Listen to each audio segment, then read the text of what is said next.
Hello, my name is Sin Bagley, and I'm reading Alice's Adventures in Wonderland by Lewis Carroll.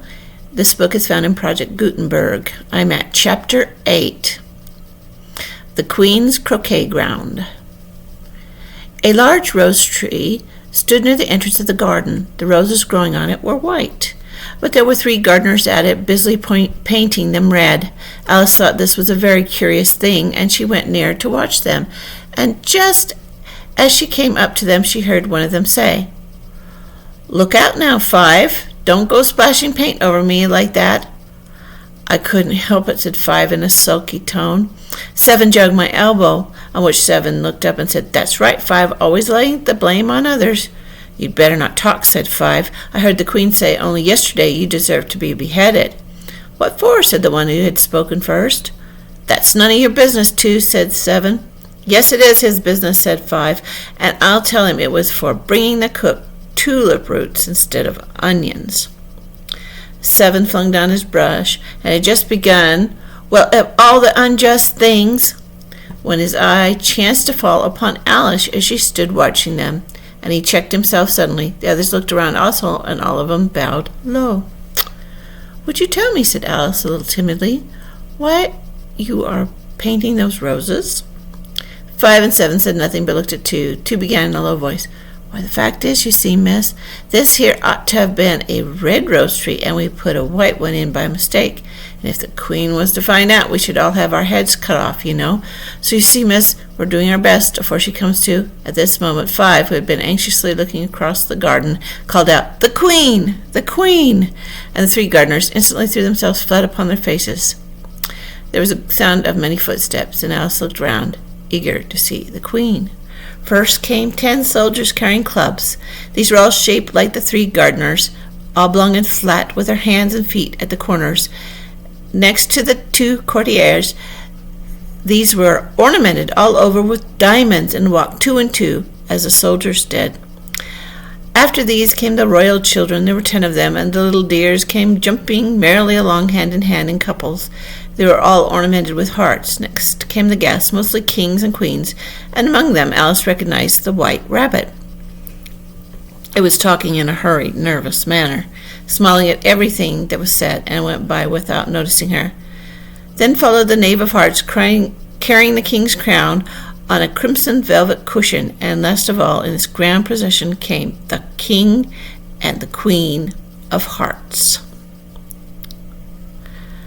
Alice was rather doubtful whether she ought not to be down on her face like the 3 gardeners, but she could not remember ever having heard of such a rule at processions. And besides, what would be the use of a procession, thought she, if people had to all lie down upon their faces so they couldn't see it?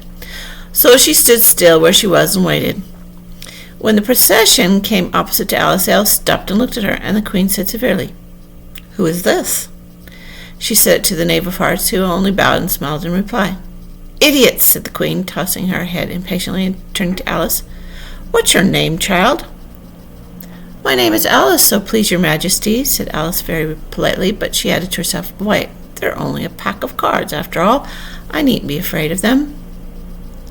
"And who are these?" said the Queen, pointing to the 3 gardeners who were lying around the rose tree. For you see, as they were lying on their faces, and the pattern on the backs were the same as the rest of the pack, she could not tell whether they were gardeners or soldiers or courtiers or 3 of her own children. "How should I know?" said Alice, surprised at her own courage. "It's no business of mine." The Queen turned crimson in fury, and after glaring at her for a moment like a wild beast, "Off with her head, off!" "Nonsense," said Alice very loudly and decidedly, and the Queen was silent. The King laid his hand upon her arm and timidly said, "Consider, my dear, she is only a child." The Queen turned angrily away from him and said to the knave, "Turn them over." The knave did so very carefully with 1 foot. "Get up," said the Queen in a shrill, loud voice, and the 3 gardeners instantly jumped up and began bowing to the King, the Queen, the royal children, and everybody else. "Leave off that!" screamed the Queen. "You make me giddy." And then, turning to the rose tree, she went on, "What have you been doing here?" "May it please your Majesty," said 2 in a very humble tone, going down on one knee as he spoke. "We were trying—" "I see," said the Queen, who had meanwhile been examining the roses. "Off with their heads." and the procession moved on, 3 of the soldiers remaining behind to execute the unfortunate gardeners who ran to Alice for protection. "You shan't be beheaded," said Alice, and she put them into a large flower pot that stood nearby. The 3 soldiers wandered about for a minute or two looking for them, and then quietly marched off after the others. "Are their heads off?" shouted the Queen. "Their heads are gone, if you please, Your Majesty," the soldiers shouted in reply. "That's right," shouted the Queen. "Can you play croquet?" The soldiers were silent and looked at Alice, as the question was evidently meant for her. "Yes," shouted Alice. "Come on then," roared the Queen, and Alice joined the procession, wondering very much what would happen next. It's a very fine day," said a timid voice at her side. She was walking by the White Rabbit, who was peeping anxiously into her face. "Very," said Alice. "Where's the Duchess?" "Hush, hush," said the Rabbit in a low, hurried tone. He looked anxiously over his shoulder as he spoke, and then raised himself upon tiptoe, put his mouth close to her ear, and whispered, "She's under sentence of execution." "What for?" said Alice. "Did you say, 'what a pity'?" the Rabbit asked. "No, I didn't," said Alice. "I didn't think it's at all a pity. I said, 'what for?'" "She boxed the Queen's ears," the Rabbit began, and Alice gave a little scream of laughter. "Oh, hush!" the Rabbit whispered in a frightened tone. "The Queen will hear you. You see, she came rather late." And the Queen said, "Go to your places," shouted the Queen in the voice of thunder, and people began running about in all directions, tumbling up against each other. However, they got all settled down in a minute or two, and the game began. Alice thought she had never seen such a curious croquet ground in all her life. It was all ridges and furrows. The balls were live hedgehogs, the mallets live flamingos, and the soldiers had to double themselves up and to stand on their hands and feet to make the arches. The chief difficulty Alice found at first was in managing her flamingo. She succeeded in getting its body tucked away comfortably enough under her arm, with its legs hanging down, but generally just as she got its neck nicely straightened out and was going to give the hedgehog a blow with its head, it would twist itself around and look up in her face with such a puzzled expression that she could not help bursting out laughing. And when she had got its head down and was going to begin again, it was very provoking to find that the hedgehog had unrolled itself and was in fact crawling away. Besides all this, there was generally a ridge or furrow in the way whenever she wanted to send the hedgehog to, and as the doubled-up soldiers were always getting up and walking off to other parts of the ground, Alice soon came to the conclusion that it was a very difficult game indeed. The players all played at once without waiting for turns, quarreling all the time and fighting for the hedgehogs, and in a very short while the Queen was in a furious passion and went stamping about and shouting, "Off with his head," or "Off with her head," about once in a minute. Alice began to feel very uneasy, to be sure. She had not as yet had any dispute with the Queen, but she knew that it might happen any minute. And then, thought she, what would become of me? They're dreadfully fond of beheading people here. The great wonder is if there's anyone left alive. She was looking about for some way of escape and wondering whether she could get away without being seen when she noticed a curious appearance in the air. It puzzled her very much at first, but after watching it a minute or two, she made it out to be a grin, and she said to herself, "It's the Cheshire Cat now. Now I shall have somebody to talk to." "How are you getting on?" said the cat, as soon as there was a mouth enough for it to speak with. Alice waited till the eyes appeared and then nodded. "It's no use speaking to it," she thought, "till its ears have come, or at least one of them." In another minute the whole head appeared, and then Alice put down her flamingo and began an account of the game, feeling very glad she had someone to listen to her. The cat seemed to think that there was enough of it now in sight, and no more of it appeared. "I don't think they play it all fairly," Alice began in rather a complaining tone, "and they all quarrel so dreadfully one can't hear oneself speak. They don't seem to have any rules in particular, at least if there are, nobody attends to them. And you've no idea how confusing it is, all the things being alive, for instance. There's the arch I've got to go through next, walking about at the other end of the ground. I should have coquetted the Queen's hedgehog by just now, only it ran away when it saw mine coming."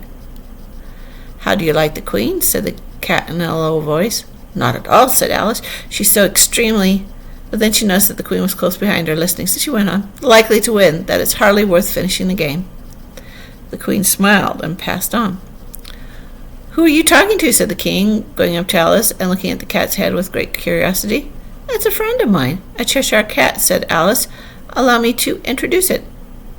"I don't like the look of it at all," said the king. "However, it may kiss my hand if it likes." "I'd rather not," the cat remarked. "Don't be impertinent," said the king, "and don't look at me like that." He got behind Alice as he spoke. "A cat may look at a king," said Alice. "I've read that in some book, but I don't remember where." "Well, it must be removed," said the king very decidedly, and he called the queen, who was passing at the moment. "My dear, I wish you would have this cat removed." The queen had only one way of settling all difficulties, great or small. "Off with its head," she said, without even looking around. I'll fetch the executioner myself," said the king eagerly, and he hurried off. Alice thought she might as well go back and see how the game was going on, as she heard the queen's voice in the distance, screaming with passion. She had already heard her sentence 3 of the players to be executed for having missed their turns, and she did not like the look of things at all, as the game was in such confusion that she never knew whether it was her turn or not, so she went in search of her hedgehog. The hedgehog was engaged in a fight with another hedgehog, which seemed to Alice an excellent opportunity for croqueting one of them with the other. The only difficulty was that her flamingo was gone across the other side of the garden, where Alice could see it flying in a helpless sort of way, or trying in a helpless sort of way to fly into a tree. By the time she had caught the flamingo, brought it back, the fight was over, and both hedgehogs were out of sight. But it doesn't matter much, thought Alice, as all the arches are gone from this side of the ground, so she tucked it under her arm, that it might not escape again, and went back for a little more conversation with her friend.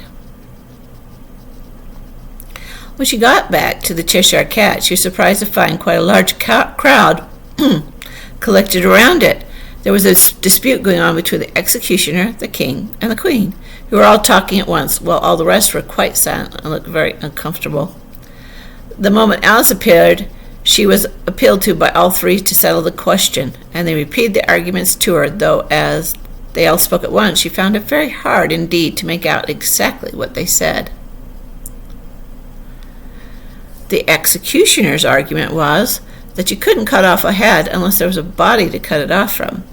But he had never had to do such a thing before, and he wasn't going to begin at his time of life. The king's argument was that anything that had a head could be beheaded, and that you weren't to talk nonsense. The queen's argument was that if something wasn't done about it in less than no time, she'd have everybody executed all around. It was this last remark that made the whole party look so grave and anxious. Alice could think of nothing else to say but, "It belongs to the Duchess. You'd better ask her about it." "She's in prison," the queen said to the executioner. "Fetch her here." And the executioner went off like an arrow.